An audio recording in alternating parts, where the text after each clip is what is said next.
support our economy and us as humans. Can you imagine a production line that generates zero waste? Is it possible to replace meat on our table with a healthy alternative, which cuts the yearly CO2 emissions by as much as 1,000 wind turbines in a year? This is already happening here in Europe. The Plenitude biorefinery, funded by CBEJU, is making this a reality in Sasvagent, in the south of the Netherlands. And Plenitude is only one example of the 16 highly innovative, first-of-their-kind industrial biorefineries, built with the support of the circular bio-based Europe joint undertaking across the continent. The bio-based sector is no longer emerging. Farmers, researchers, startups, large industries, local authorities, and many more stakeholders have built a robust economy ready to meet the environmental, economic, and social challenges of our time. In the fight against climate change, CBEJU projects stand out. For example, circular biocarbons biorefineries in Spain and Italy will use waste from the cities to make highly innovative, bio-based products and materials.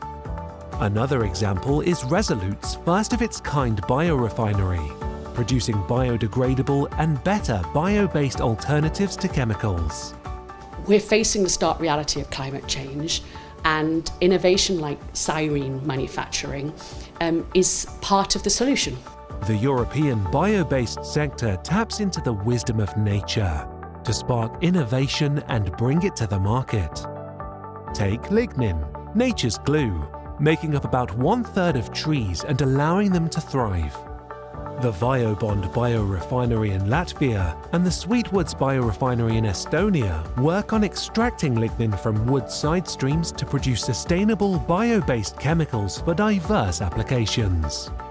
Another example is microalgae, the tiny, underused species present on our planet since the dawn of time. The Scale Projects team saw its potential for sustainable products. Project is a flagship project supported by the CBEJU and is led by Macrophyte, an SME located in the south of France. It strives to build and operate a first-of-its-kind biorefinery of macroalgae for food, food supplement, feed and cosmetic sectors. Sustainable solutions from the CBEJU projects often compete in price and outperform their fossil counterparts. Take, for example, bio-based and compostable packaging, which is part of our everyday life, and was pioneered by the First to Run project. Whether they came from the land or the sea, these innovations target the same objective: ensuring sustainable economic growth in Europe.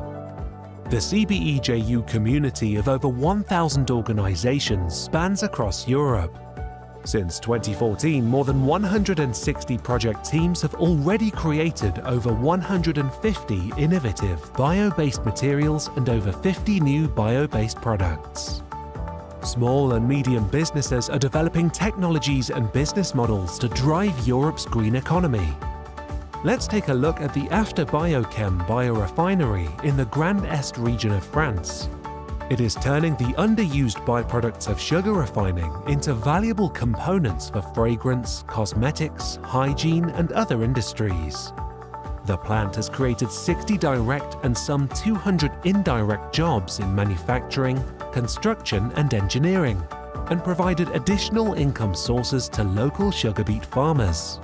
Le projet After Biochem change la donne par rapport aux grands projets européens classiques, car il donne l'occasion à de jeunes entreprises telles que les nôtres de prouver leur leadership dans un domaine aussi important que la bioéconomie.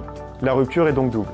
Une start-up française qui pilote un consortium international de grands acteurs économiques et qui les embarque autour d'une technologie, d'un projet commun et ambitieux pour permettre un réel impact sur l'industrie de demain. Building a biorefinery goes far beyond a competitive business model, reaching a large local community. It is creating highly skilled direct and indirect jobs, generating alternative income sources for biomass producers, and ultimately reviving local economies.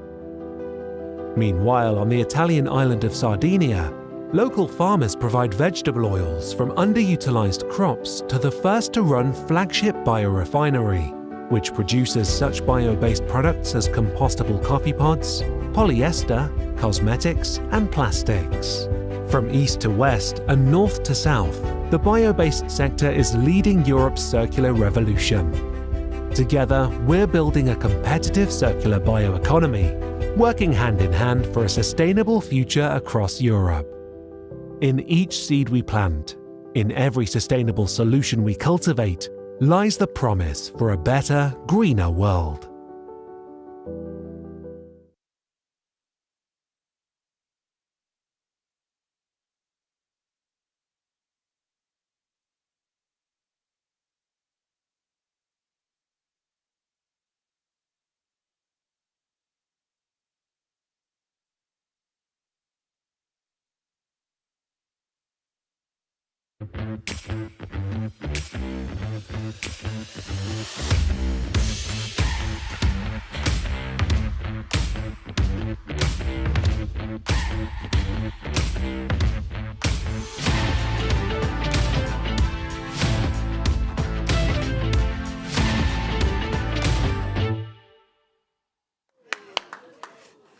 I should have said that should have been my target for this conference, is to get people dancing to the 20 seconds that we had. Okay, so welcome, and clearly we have everyone's attention and energy levels for our session. So just to make sure you are in the right place, this is the workshop that is going to be talking about the bioeconomy for the next EU. So I'll give you a second if you think, oh, wrong place, but if not, why don't you come and sit a little bit closer? Let's be friendly. We've got the full room and we're a smaller group, so it would be nice if we could see your faces rather than green chairs. So please be friendly, come and sit a little bit closer. That's it, great. Come forward a little bit. That would be nice so that our speakers can see your faces. Good, okay. So I've got the agenda up there and you can see we've only got a few speakers because mostly we would like to engage with you and hear your perspectives and your ideas. The first speaker is going to be John Bell, who will be setting out for us the scene for this, lessons learned from previous enlargements and what the opportunities might be. And then we have three speakers who will help take us forward from their perspectives. We have Bana Kovac, for the Secretary General of the BioEast Initiative, Olga Trofimtseva, who is the agri-food team leader at Mykolaiv Water Hub, and also the former acting Minister of Agricultural Policy and Food from Ukraine, and Sari Tassa, the chair of the Circular Biobased Europe Joint Undertaking States Representative Groups. So they will be speaking to us. But let's start. I'm going to invite John to come up and take us through. When we talk about the next EU, we're talking about countries that are going to be joining, and we don't yet know what the endpoint will be. But what we can do is look back over the last few enlargements and to understand, what lessons can we learn? What are the opportunities? How do we see the bioeconomy being as a key platform to take this forward? Great. I presume we're not including the UK in that, are we? I don't think they're going to be the next EU, sadly. Okay, we can open a bet on that.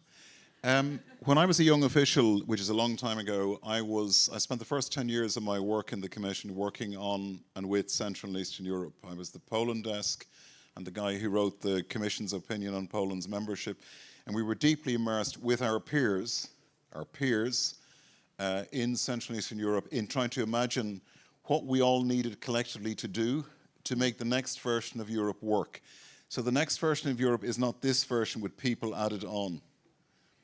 Europe is something whose diversity, whose geography, whose cultures, whose languages make it something different each time that it moves forward. The collective becomes and changes into something else. So the next Europe that we're talking about here, they say that history is geography over time. It's about the fact that, geography will have a defining feature in what we are as Europeans and what we need to think about in terms of policy and the priorities. And so if you think about looking to the east at the moment or looking to the southwest, the kind of Europe that we will have will be defined by very different geography.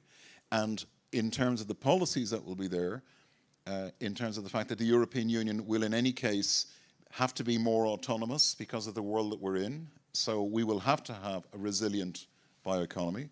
It will have to be more ready for the challenges of climate adaptation in key life support systems like food and energy and water and so forth.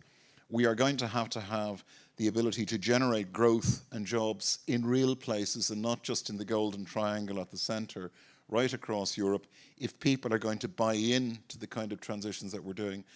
And we're going to have to find ways of ensuring that the countries that are coming in as peers to the future are also part of that solution. So if you take the bioeconomy, for example, and if you take some of the difficulties that we see, for example, the problems that farmers would have with, say, cereals imports or something like that, you know, if the bioeconomies are actually developing greater value and bringing farming and bringing agriculture and bringing the rural systems and the forestry systems and the coastal systems to have higher values, then they're not actually competing on commodity prices, less and less so. They're competing on a higher plane. So that's just one example where we have to find ways that the bioeconomy pays attention. The second thing, Thomas, this will be much shorter than the first thing. The second thing is the heart of Europe. So I come from Ireland. Every country thinks you're at the centre of Europe, but the heart of Europe actually, you know, Central and Eastern Europe, I mean, it's actually Central Europe, I don't think is optimising the extraordinary opportunities that are there for countries like the presidency countries. Great that we have Hungary here today, and Poland, and all of the other countries there that are in the centre, what we're called the Visegrad countries. There's a huge opportunity there in terms of the biomass potential, the human potential in terms of developing human capital, the use of the industrial and rural and other resources to build the next kind of economy that can be useful for there. And that we don't see a kind of a rentier economy emerging where the value is extracted from certain parts of Europe and either through corporate or other means is brought elsewhere. So I think one of the big challenges we have is that the EU now, Central and Eastern Europe in particular, we need to work much more closely to structure the bioeconomy with our partners in Central and Eastern Europe so that by the time we become an EU of 30 member states, they will actually be one of the motive forces in making sure that it is successful. So I don't know if that's too abstract, but you know, we talk about transition by design, you know, innovation and research, but transition by design needs transition by consent. And what we see increasingly is in order for us to make the progress in the transition areas that we need to make, we need to be working with both the groups who are central to this, so farming communities, rural communities, industrial communities, and the places that are critical to this, the regions of Europe, the countries in Europe, the rural parts of Europe that need to be central, not beneficiaries, but drivers of the kind of next economy that is central for them. And then we get the consent to do the things that are in the interest of everybody else. And then if Europe is then more harmonious, the word that Mark used earlier on, more coherent, then the progress towards a bigger Europe that is working together is easier for everybody concerned. Thank you. Just before we go a little bit further, one, I think, of the defining features of the 2004 enlargements and then Bulgaria, Romania and Croatia joining is that they brought in a huge amount of biodiversity, of agricultural tradition. They brought in also quite a lot of potential in terms of the bioeconomy. And the question is, have we managed to deliver on that, or was it a lost opportunity? Because as they entered into the EU policies, the regulations, the common agricultural policy and others, do you think we managed to support that enough, or was some of that lost? And do we need to make sure that we don't do that next time round? Well, I mean, I remember these very long meetings on Saturday mornings when we were sitting down under, it was Mr. Prody's commission, and we were discussing how we would actually prepare the transition of the Common Agricultural Policy and so forth. I think we did what we wanted to do, which was to find a way of moving from that size of member states to this size of member states with the kind of Common Agricultural Policy that we have and that is important to so many people. But that may not be the goal that we have the next time round. If you ask, I had the privilege of working as the first chief of staff for the first Bulgarian European Commissioner.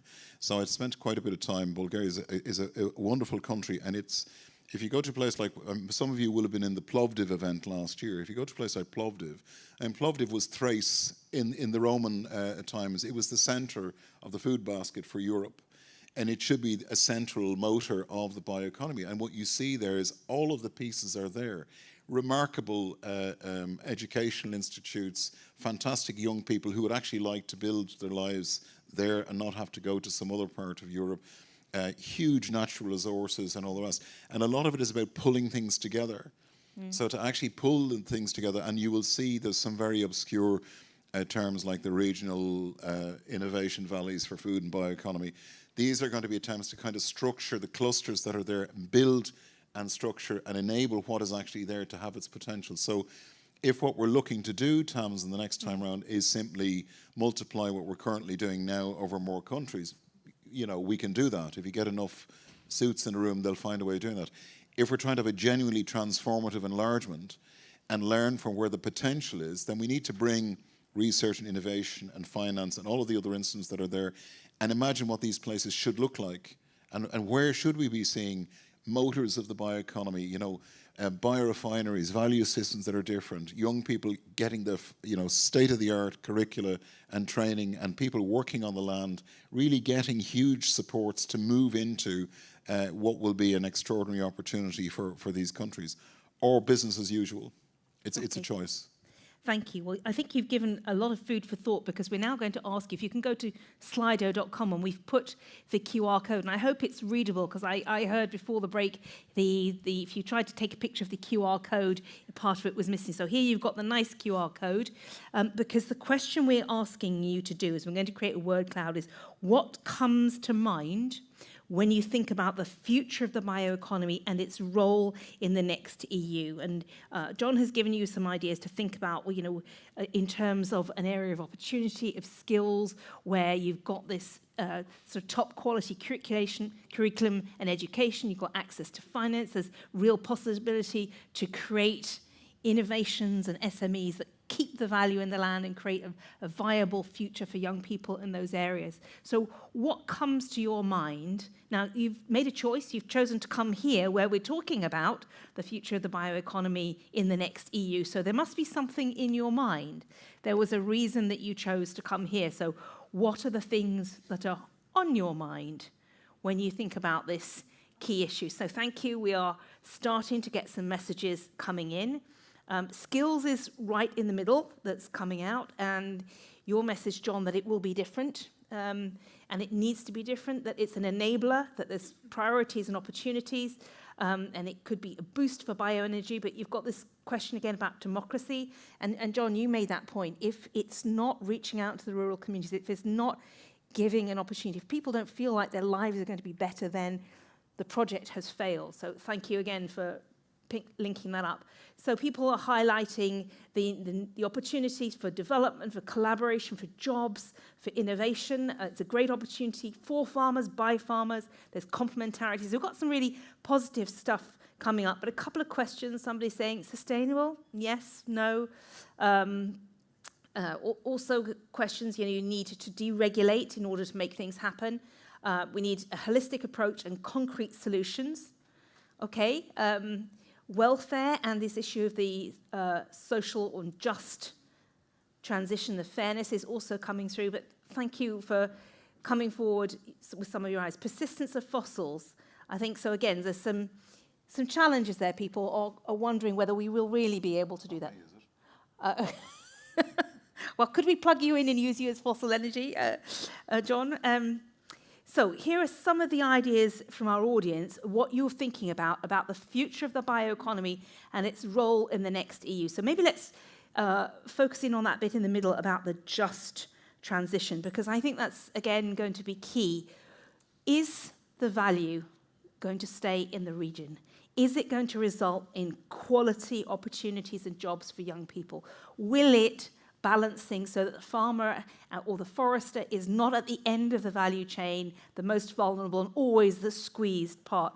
I think those are going to be key questions that we need to address. Also, I think maybe something we'll pick up on is the bioeconomy is a growing area. We don't yet know all the wonderful and amazing things we can use the natural resources and the biomass. We don't still know what that is, so we need to make sure that there is opportunity for innovation, for experimentation, for startups, for pilots, and to make all of that happen.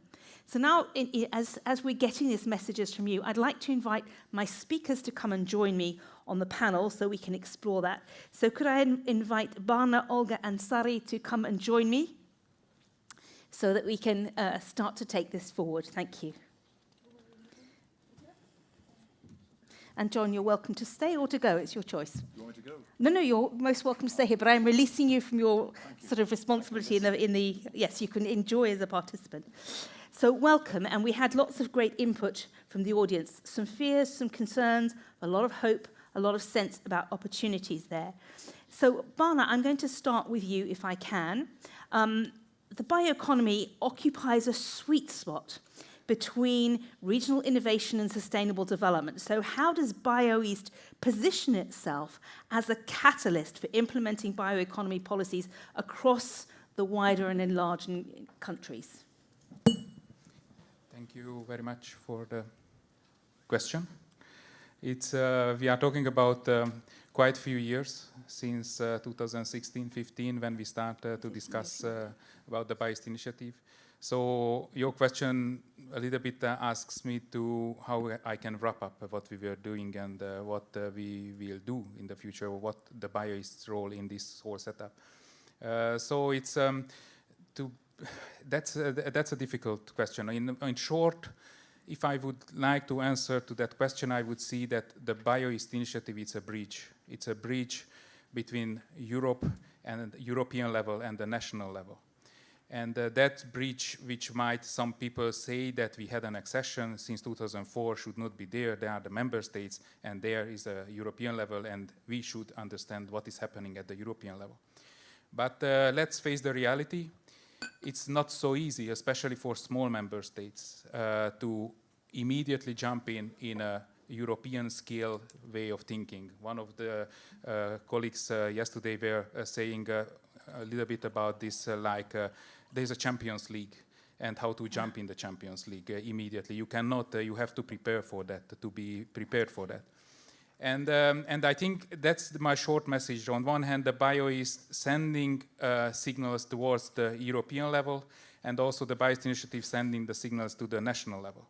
What I mean, of course, it's a counter-level initiative helping 11 Central and Eastern European countries to develop their bioeconomies, thinking in bioeconomy, and also research and innovation, strategic thinking in bioeconomy, because we have to admit that in the past years, the bioeconomy was driven basically by research and innovation advancement. It was very much. And here, let me to broaden this discussion a bit, since we have to basically, on the past 2 days, or yesterday and today, was said everything about the bioeconomy, how it was evolving.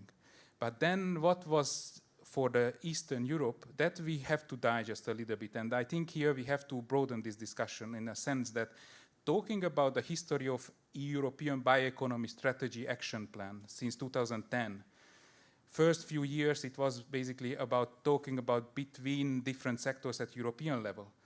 Then after 18, we start to discuss about sustainable bioeconomy, regionalization of bioeconomy, bringing the regions into this discussion. And if I am taking the BioEast initiative in this concept, basically the regionalization, it was an important step that how to solve it, how to engage ourselves in that discussion. And here I see a bigger issue, because we might say, and during the past 2 days, we are also discussing about the future of bioeconomy and the future of next EU. But if we are taking this seriously, then we can see that we have a strong research policy, research bioeconomy policy, and then we are talking about farmers, foresters, the local level. And we want to catch the local level. And that is a little bit difficult, because what I see in Eastern Europe and the rest of Europe, there is a gap, even a rift between. And the question is, what is the bridge which we are bringing the two concepts, so to say, understanding the real bioeconomy, the opportunities on the bioeconomy, towards the farmers, foresters, the local level. And I have the feeling from the past years that we tried very much with research and innovation, but let's be honest, it's not just Eastern European question. The whole European question is you cannot catch the hand of a farmer and forester with the research and innovation. And now it's coming back to the questions on the slide, though. Policy coherence. What means that policy coherence? That policy coherence would mean for us that not necessarily with research and innovation we have to go to the farmers and foresters or the local level, but we have to go with those policies which already exist, with cohesion policy, with the structural policy. Do we have there a measure which is enabling us that we bring a bioeconomy? And here plays a role the BioEast, because in the past 2 years we organized several meetings on regionalization of the bioeconomy, and that was coming out. In agriculture policy, we already see that there is, and today was said clearly, there is a specific objective. When it's a specific objective behind the policy that we have a bioeconomy, there is a specific measure should be there put in place. There is already put in place indicator to measure it. So my question is, for the future of bioeconomy in Europe, we need that all policies to have a specific objective, and then the specific objective can be measured. The cohesion policy, the structure funds, the IPA, the pre-accession funds and that's how I see where the future of BioEast is. One sentence that was a little bit longer than expected, sorry for it, but that one sentence would be in a sense that a bioeconomy, BioEast initiative, now should go in a way, up until now we are building policy level. Very much the policy level engaged in different ministries, different sectors to discuss together at policy level. We were not achieving the political level engagement, but we are on that track. But what we are doing, and we plan to do in the next couple of years, engage the stakeholders. What we need there, we have to engage the industry, those who will be affected at local level. Again, I would like to emphasize, not necessarily the research and innovation policy should come in our help, but the whole bioeconomy policy at European level, which puts on the agenda of political decision makers the bioeconomy, but also the EU policies should come and help us in how we can better connect Eastern Europe, the local level, with the reality. I stop here. I was a little bit longer, but that's how the BioEast initiative it could come and to understand what we can do here together. Thank you, Barna. I mean, you gave us this image at the beginning of it being a bridge, and that there has been and there is a risk of further kind of rifts between parts of Europe where there is the opportunity and there's economic development, particularly in rural areas, and there isn't. So this is a key message to take forward. Olga, let me invite you to come in now, because when we talk about the enlargement to the next EU, we're talking about Ukraine, we're talking Moldova, we're talking about the Western Balkan countries. So in the perspective of that enlargement, what do you see is the role of the bioeconomy, and how can the EU make sure it is truly transformative and it reaches its potential? Yeah, thank you very much. Thank you for having me here. And I would start maybe this. There's a little bit different perspective because yesterday we heard a couple of times during the discussions the definition of the elephant in the room. And I'd like to come back to that because when we are talking here about the bioeconomy and EU enlargement, we have to think about the elephant in the room. And this is definitely I would formulate it as my former boss, Mr. Kuleba, our foreign affairs minister of Ukraine, said lately, the era of peace and stability in Europe is over, unfortunately. And we have to live with that. And that means that any kind of strategies, including bioeconomy strategy, resilient Europe strategy, enlargement strategy, all these strategies have to be adapted and have to be, let's say, somehow at least, we have to be flexible as for taking into account this huge elephant in the room.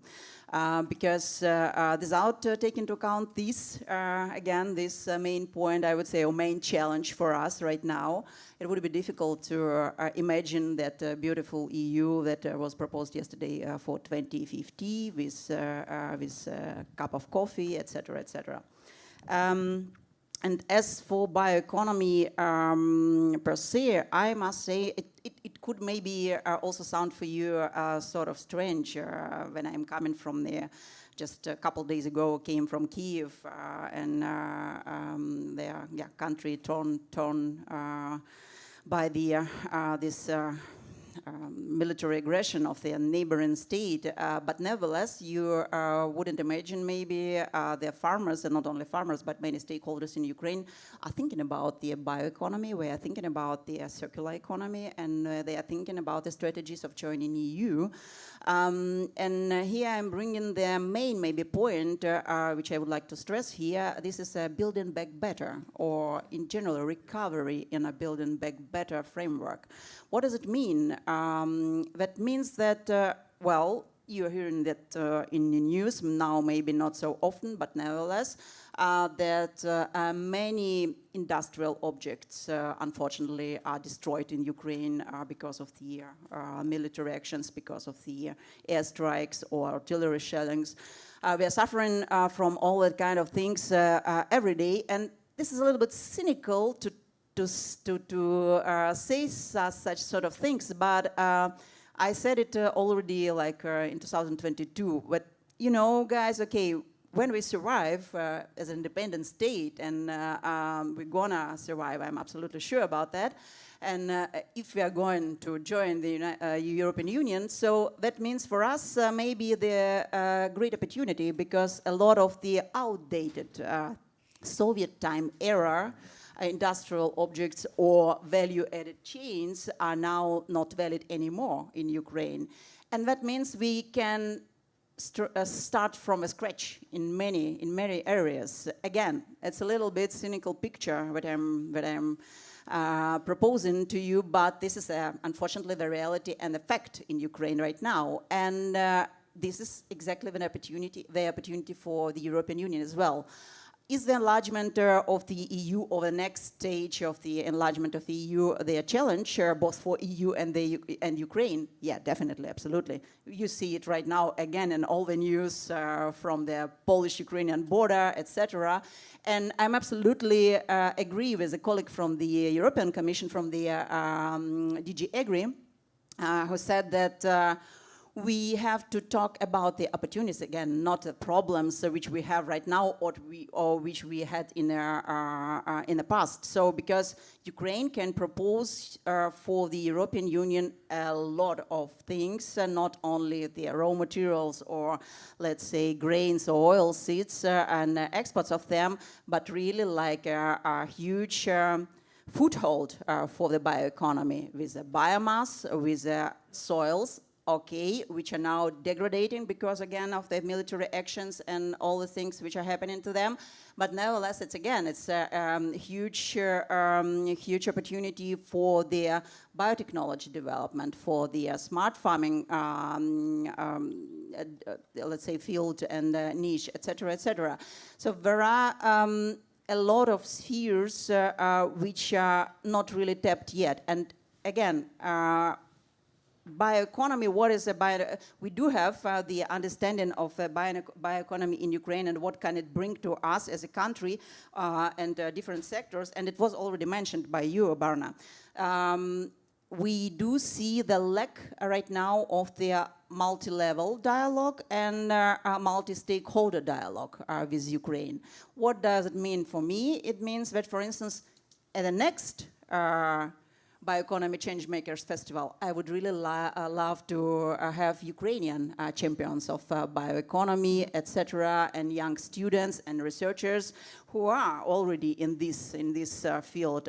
So my first and the most important, I think, proposal would be to deal with Ukraine as it would already be a part of the EU. Okay, it sounds a little bit, again, fantastic right now, but nevertheless, I mean, at least in the spheres where we can cooperate already directly. Research and development, education, definitely higher education, because we also need there a huge reform in Ukraine, and you can support us here.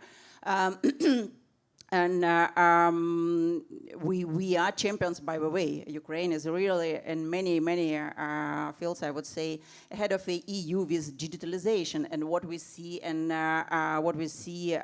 here, it's really one of the challenges to bring about the coherence. You do have a lot of strategies, I mean, European Union right now. And to bring them together and to check is everything is interconnected there in all these great strategies for the vision of the next EU? Well, this is sort of the challenge again, and Ukraine can be here, I think, really helpful. And maybe the last point here is, which I would like to mention, is the common agricultural policy. It's one of the. I was really glad yesterday to see sort of preview or sort of trailer of the hard talk discussions between the Copa-Cogeca about and other stakeholders on the issues of the not only bioeconomy but in general the future vision of the Green Deal. We do see that there are some challenges and problems, and maybe for outside, I mean, from the country which is not in the EU yet, but I would say that EU's next step, next stage of enlargement and Ukraine's accession to the EU is a great stimulus, maybe to be brave and to review and reform common agricultural policy more radically than it is right now, because it doesn't work properly, as we see. All these subsidies, all these financial mechanisms, what kind of the stimulus they are proposing right now to farmers, how this system, the whole system can be changed to be, like, you know, to bring the European agriculture or the whole economy and all the sectors in shape for their future transformation to be competitive internationally on the one hand, but to stay sustainable, agile, and flexible. On the other hand, I'm coming back to my first statement about the elephant in the room and their greatest challenge. We are not in their, unfortunately, again, we are coming to the period of instability and some of military dangers, etc. Having such a neighbor as Russia, unfortunately, bringing us to that.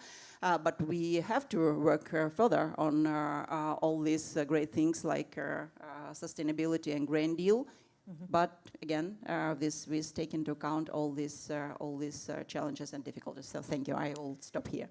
Thank you very much, Olga. And you know, that was a very good message, not least because you held up a mirror for us to look at ourselves in the EU to say you need to acknowledge what's not working, and the accession process, particularly for a country like Ukraine, which is a large country, which has a large agricultural sector, is an opportunity to be brave and be radical and rethink things. So thank you for that.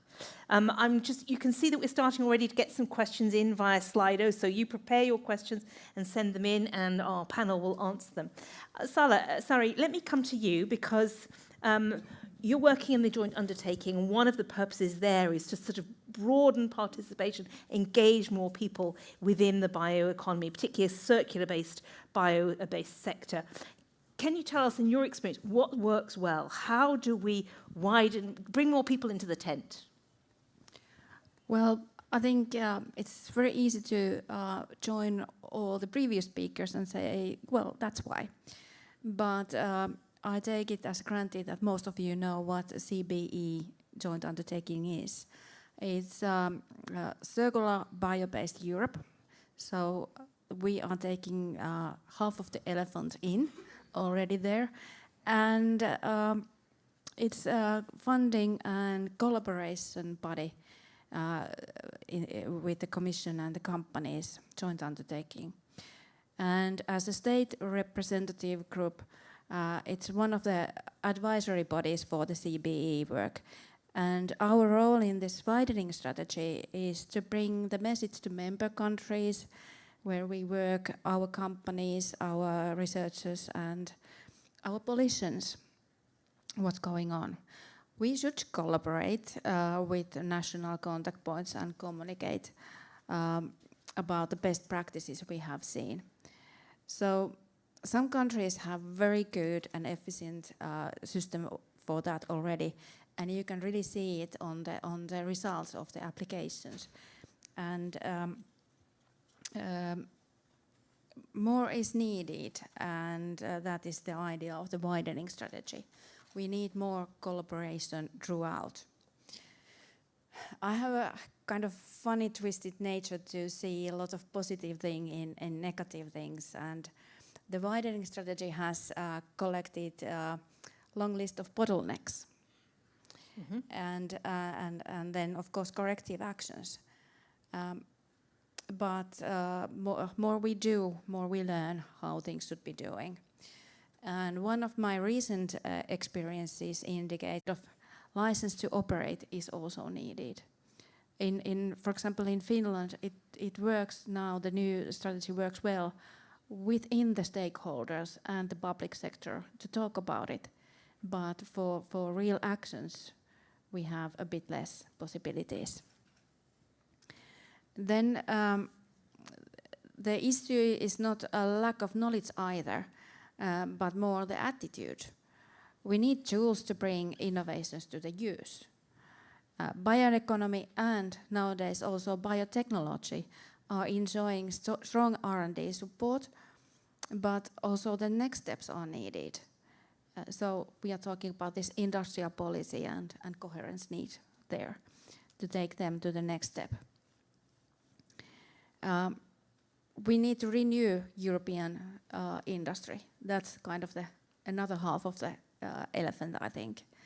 And the competition against the global superpowers is very strong, and there's a risk that the best skills and technologies float away with the money they can provide.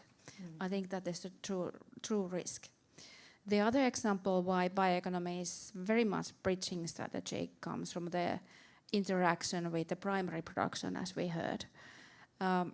Widening actions invite us as a bioeconomy operators to contact the new unexpected partners and regions, for example in Ukraine maybe, because there must be new materials that we have not been using before.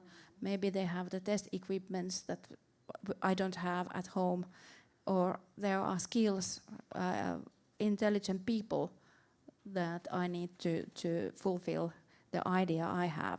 So in that sense also, it is one of the bridging ideas. But to somehow conclude, the CB is an excellent tool to join forces and restart Europe. I encourage all of us, especially for us as our role as state representatives, but all of us, and we have heard very good talk from the youngsters here, to contact these unexpected partners and cross-sectoral industries and studies, and we need to work to keep the skills as valuable resources circulating and creating value added, which means more with less in Europe. Thank you very much to our panellists for sharing their first perspectives. And as you can see, we've had some questions come in, and so far the top question up there is the one that is getting the most thumbs up, and that's what kind of concrete instruments do we need to achieve policy coherence? Now, I'm not sure who wants to pick up on that, because it's this challenge of policy coherence, and I think several of you have mentioned it isn't just at European level, it's national, local level that we need to see these elements happen. John, I'm going to kick to you the question how EU research funds can help Ukraine's bioeconomy, because I think that fits on on your desk. Olga, there's a question for you. Is Ukraine ready to think agriculture, new added values for biomass aside of traditional products? So, Bana, are you ready to pick up on this? What are the concrete instruments that we need for policy coherence? Perhaps you would like to pick up on that? Maybe yes. I touched a little bit, but I had no time to develop further on that. Okay. But little bit we expect that we need new policies with the bioeconomy. On one hand, yes, we need bioeconomy policy, which we see also that the circular economy package, circular economic policy was very much helping even those countries who beforehand had no circular economy way of thinking. They engage themselves, there are ministry structures, there are public administration put in place behind the legislation. Now it's coming that if we have a bioeconomy policy or bioeconomy package for the future, then that could help enormously. On one hand, to put on a political level, on the political agenda. But I still, when we are talking about policy coherence, I think several times we are a little bit thinking that we need the separate policies to shift a lot. No, let's bring the example of agriculture policy. We had a research policy, a research investment, and a research working program behind the research policy. But for agriculture policy, for years, we had nothing for bioeconomy, and we wanted to catch how we can catch the agriculture policy. And then the specific measure or specific objective was put on bioeconomy.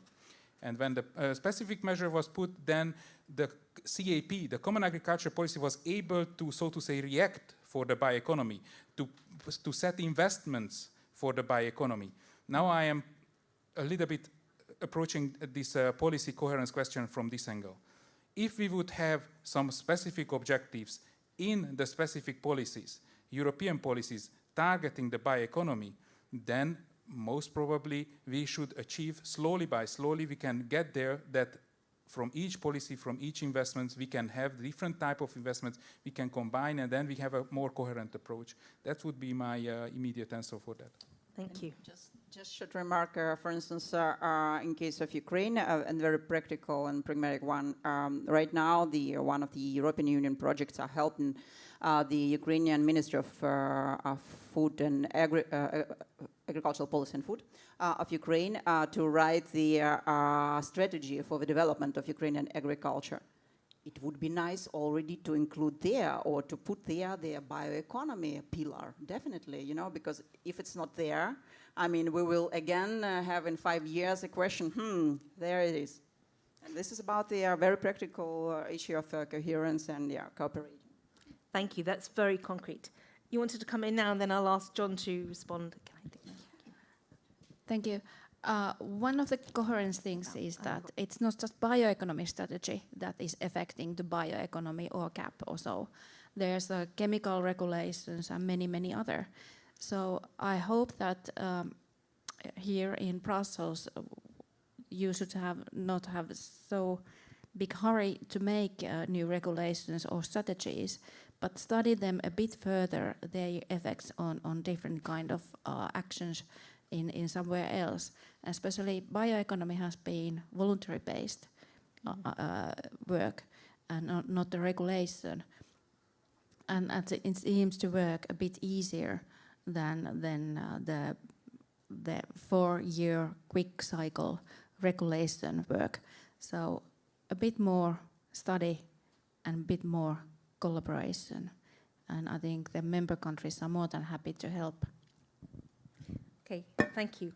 Olga, perhaps we could come to the question that we were asked about Ukraine. Is Ukraine ready to rethink biomass and move away from more traditional? Yes. Are you ready for that mental shift? The short answer would be yes, definitely. And here is again, there is not so many differences, believe me, between the farmers in the European Union countries and in Ukraine. Yes, there is a difference, and you're hearing about the scale, or we do have large agricultural companies, but we also do have the family farms, which are, well, okay, again, Polish or, I don't know, some Bavarian, Austrian colleagues would laugh when I say that, well, a small farmer with, 1,000 hectares, but on Ukrainian scale, this is a small farmer and family farm, yeah. But the Ukrainian farmers are also, you know, the young generation, they are already ready, absolutely. They are absolutely ready, and even more, I must say that I think that, for instance, let's say vertical farming or carbon farming is more developed in Ukraine right now than in some countries of the European Union, definitely.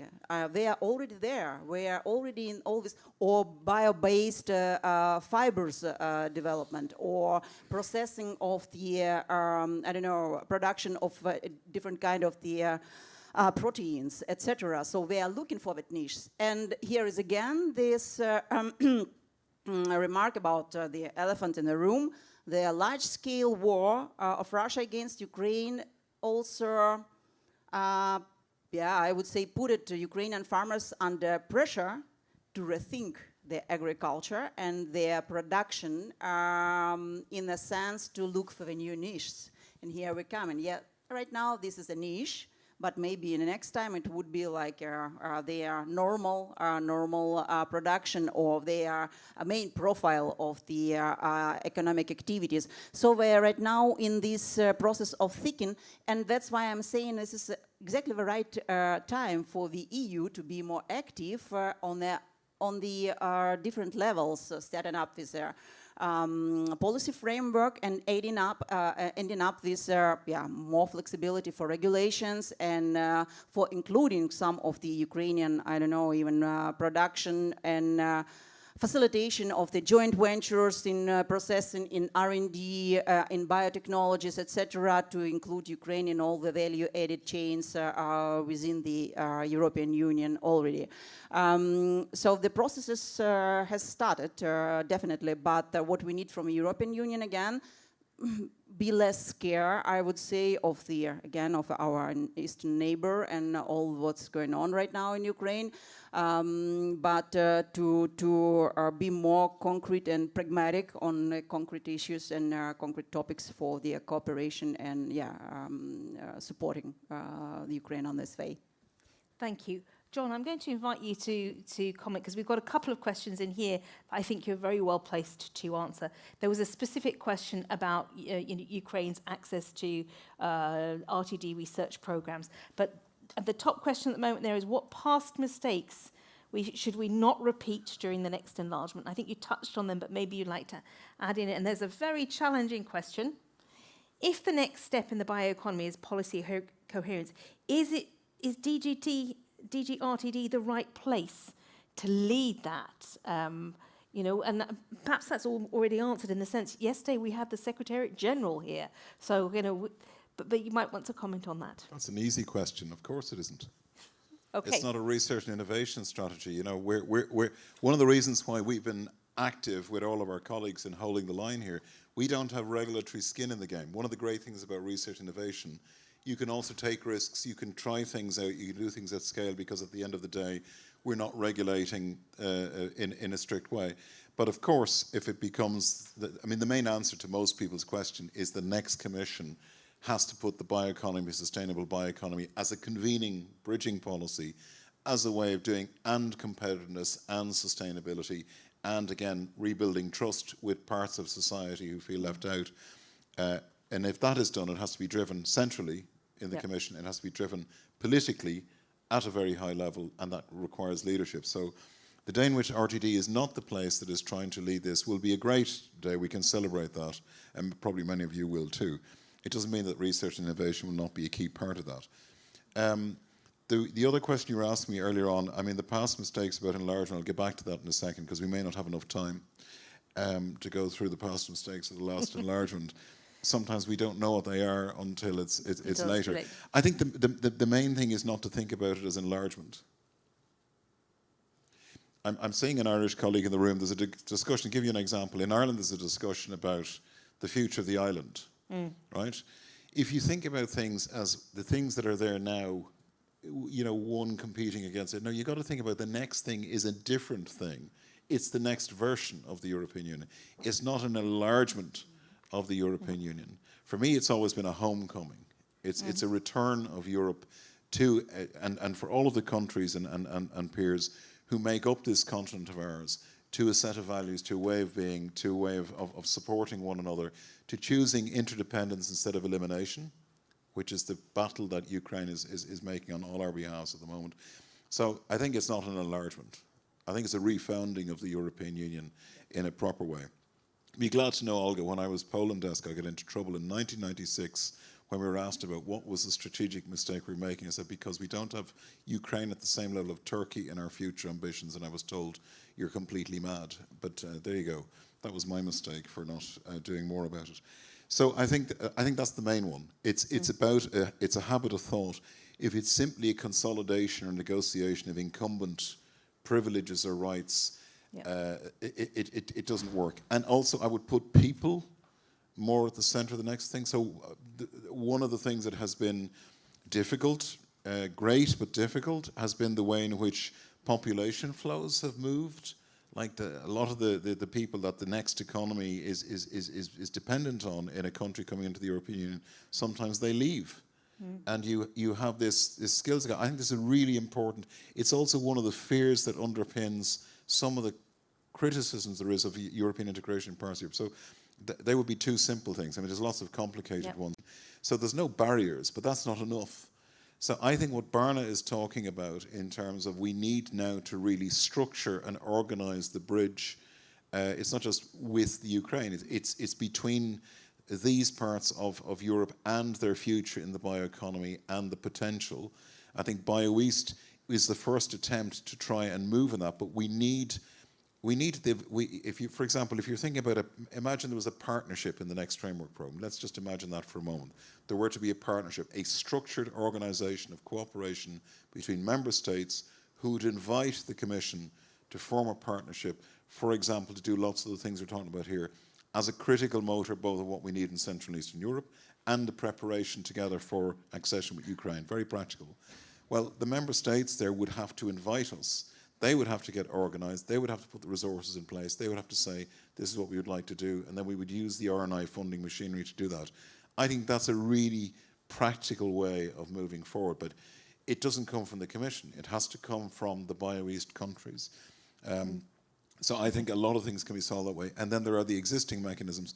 We simply have to do, we learned to do, we did a lot of really good things in the last enlargement process.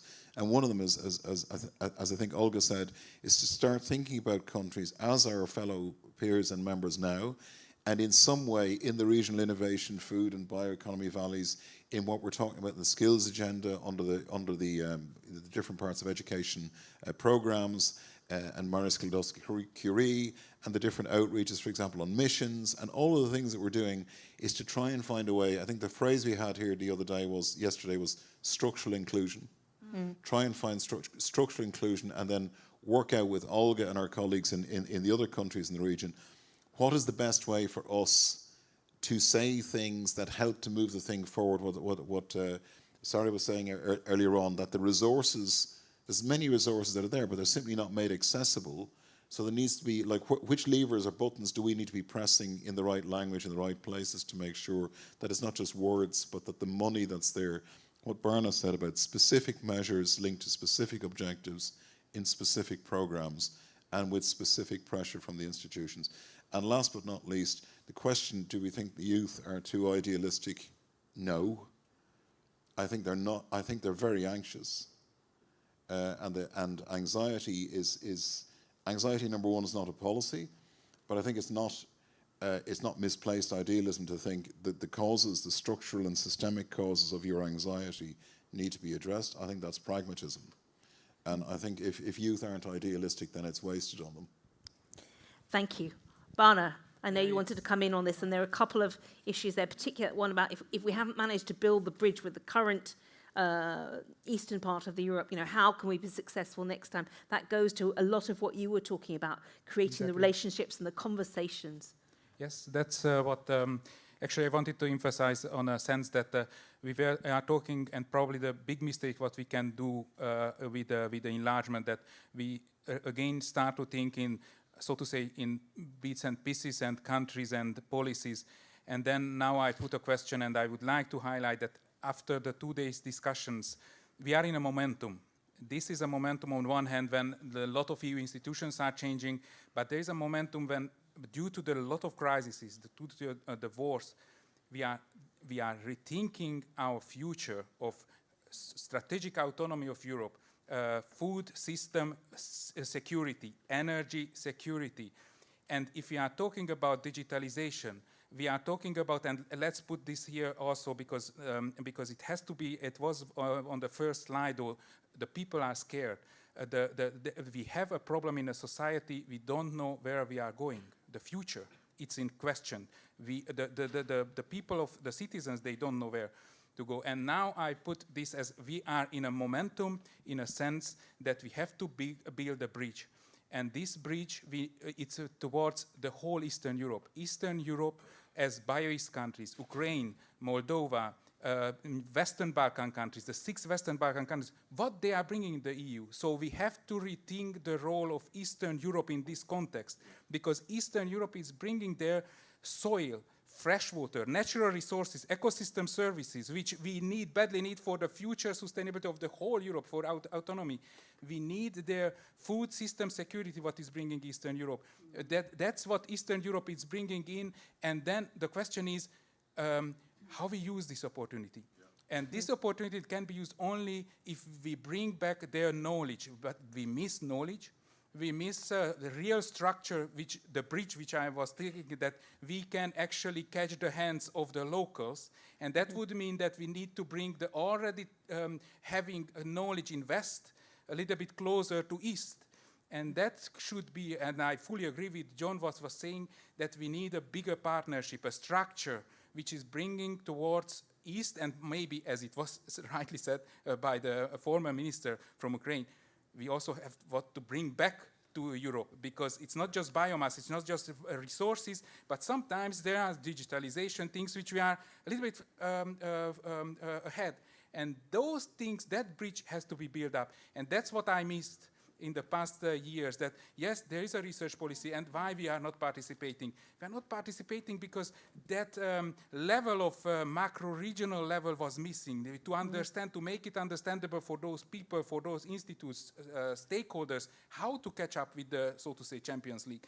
So it's that bridge I see for the future, where we really can give an opportunity for Eastern Europe with the next Commission, and rethinking the role of Eastern Europe in the whole European system. That's what we have to aim now in the coming 2 years, 3 years. Thank you.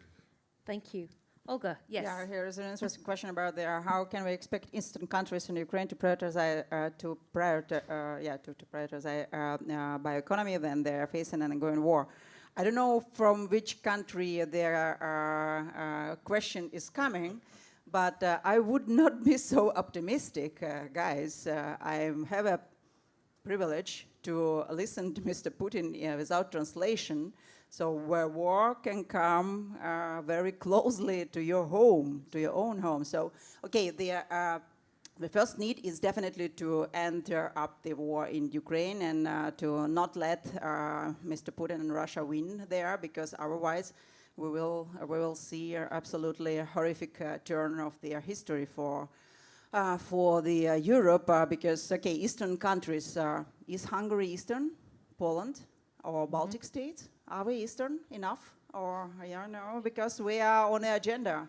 They are next on the plate. So be careful here and with formulations. As for the priorities, it's again, as I said, cynically formulated, Ukraine was right now forced already to think about the new niches, new ways to develop its economy, because the traditional way of producing, traditional way of business as usual, as what was said already, it's not working properly in Ukraine anymore, and this is the issue. No. But yeah, as Barna already mentioned, actually this full-scale invasion, it brought back the issue of the this triple crisis, as it was named, yes, of the food security crisis, financial crisis, and what else I forgot? Climate?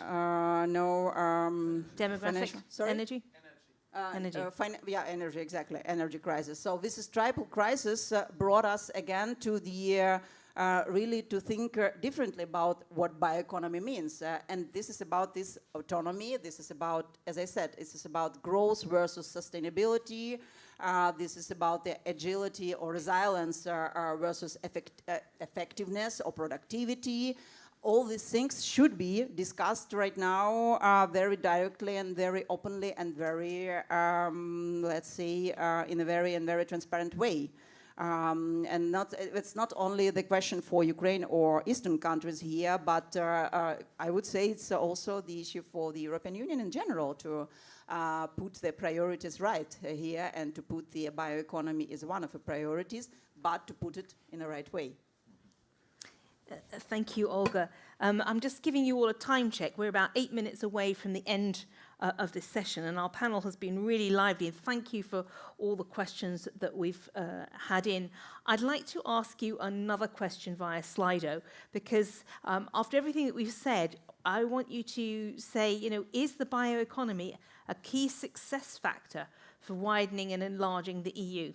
Now, we've challenged whether we should call it enlargement of the EU or sort of coming home, however we want to call it, but how important is the bioeconomy in an element that would achieve a just transition, keep young people and their skills on the land? We've heard what a huge opportunity that Ukraine and some of these other countries bring in terms of natural resources. So is the bioeconomy the key success factor, or is it many of the other issues? So at the moment, we're about 2/3 of the audience are saying yes, this is the key success factor, and actually the no's are growing, and they see other structural issues. And according to my script, I just need now to see if my panelists would like to comment on that. And now we're completely even, half and half. When we talk about the next EU and its configuration and its glorious diversity, please, yes, go ahead. At home in the Ministry of Economic Affairs and Employment in Finland, I'm working both with bioeconomy and mineral strategy at the moment. Wow. So bioeconomy is one of the key tools to take care of our natural resources. What do we do with it? And I think what Barna just said with excited passion, I would say that that's what we need to listen. We need to take care that what we do is sustainable, it's responsible, and it's just. But also taking care of all the realities that comes here. Of course, Finland is also an Eastern country, and we have also one neighbor, and that's why also resilience is very important for us. So it is the common theme for Europe, taking care of our natural resources. Thank you. Barna, would you like to make a last comment, and then Olga? Yes, it's very interesting to see that the question and then the answer that it's almost the same. And then, of course, that means that there are two approaches, at least two approaches for this. And then, of course, if I'm taking a broad what we heard during the past 2 days, that bioeconomy per definition, yes, it exists in the country, so we should not come like a success factor in widening, or how we should come as a success factor. But if we are considering that without biomass, we cannot achieve the sustainability targets what we wish to achieve by 2030, 40, 50, because we need biomass in all our policies somehow to use it more or less, but we need the bioeconomy in there. So I would say that yes, the bioeconomy will be a success factor, but not just widening, it will be a success factor for Europe. But then how will it be implemented? How we will make that sustainable? That's where we need to discuss a lot on that sense. And I think that sustainability aspects of bioeconomy should be explained in Eastern Europe for the widening countries, that there is really a kind of opportunity for the future competitiveness. And that's what is missing today, because today is still the competitiveness and sustainability question are against each other, especially in the eastern part of Europe, I would say like this. Maybe not, I'm too general, sorry for all those countries who are not thinking, and I hope that in the future we will not think on this way. But yes, this has to be a little bit aligned. sustainability is the key factor for the future competitiveness. So that's where I see that will come the success. Thank you. Thank you. Olga. Very shortly, in one sentence, maybe even that's one of the most important success factors. Yeah, for widening and enlargement, definitely. But again, in coherence, in coherence with the Green Deal, with the rightly put on agenda, food security, and all kind of things which are right now high on the agenda in the discussion within the European Union. But definitely, my answer would be yes. Thank you. John, what I'd like you to do is to wrap us up, because we need to sort of close in the next 3 minutes. And maybe you might want to touch on something that came through a little bit in there, which is the issue of skills. We heard that, you know, in these sort of previous enlargements, often the young, bright, highly skilled left to find economic opportunity elsewhere. And yet in countries like Ukraine, we've got some very well-educated, bright young people who are already testing out new ideas. And the bioeconomy, you talked about, you know, policy coherence, it's got to be with the Green Deal and everything else. And I'm inviting us to also think the skills, the employment, the human aspects of that, human capital as well, because that's going to be key for making it go forward. But our audience is fairly evenly split, with just over half thinking, yeah, the bioeconomy is going to be a success factor for the next enlargement. How would you like to close us off? Well, first of all, this has been an incredible debate, and Olga, it's been a privilege to be part of it. It's really a learning experience for all of us. I would say that widening and enlargement is a critical success factor for the bioeconomy. I think we need to reverse our thinking here, folks, slightly. Think about how the next Europe looks. I mean, the extraordinary opportunity that, you know, Ukraine, Moldova, and all of the other countries. I started off my career, my very first mission was to Albania in 1993, where there was, anyway, that's another story, but the opportunities that are there are remarkable. I think what people are looking for, you know, you've often heard me say, you know, science has to give courage to politics, hope to society, space to entrepreneurship, and respite to nature. I think the bioeconomy is one of those places where we can actually convene people. And what Barna was saying, this false supposition that it's not just, you know, where you're talking about, Barna, it's a deliberate tactic at the moment to divide people from the people who actually stand to lose quite a lot if there isn't division.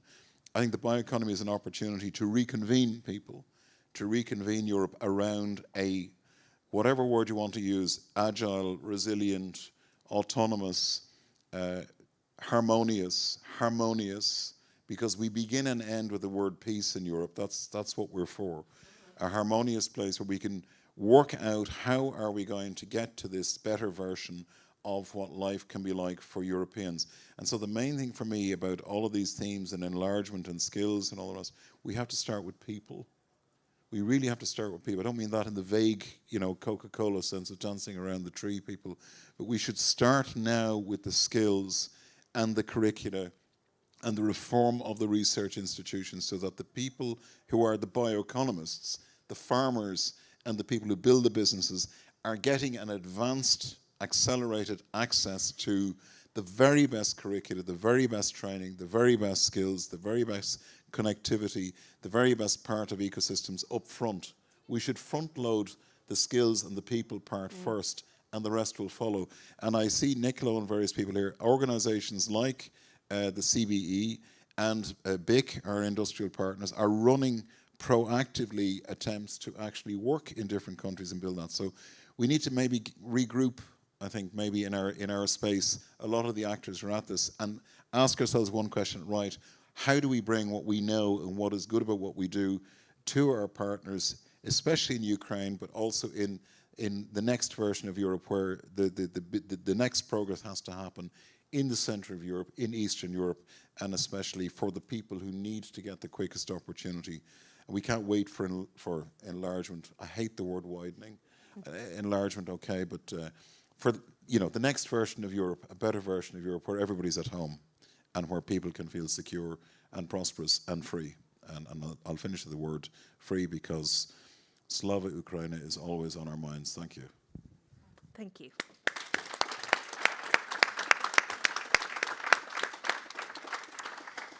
So with that, I'm going to bring our parallel session to a close. Other people will start coming into the room because their parallel sessions have closed, and our sort of formal closing of the whole session, where we've got the Executive Vice President of the European Commission coming to talk to us, the Belgian and the Hungarian presidencies, that will happen in the next 5 minutes. We've given a buffer so people can come in. So if you would like to stand up and move around, you're most welcome. I'd prefer if you stay here unless you need the bathroom, because then I have, for my VIPs, a full room. But can we say one more thank you to our wonderful panel? Thank you very much for Thank you.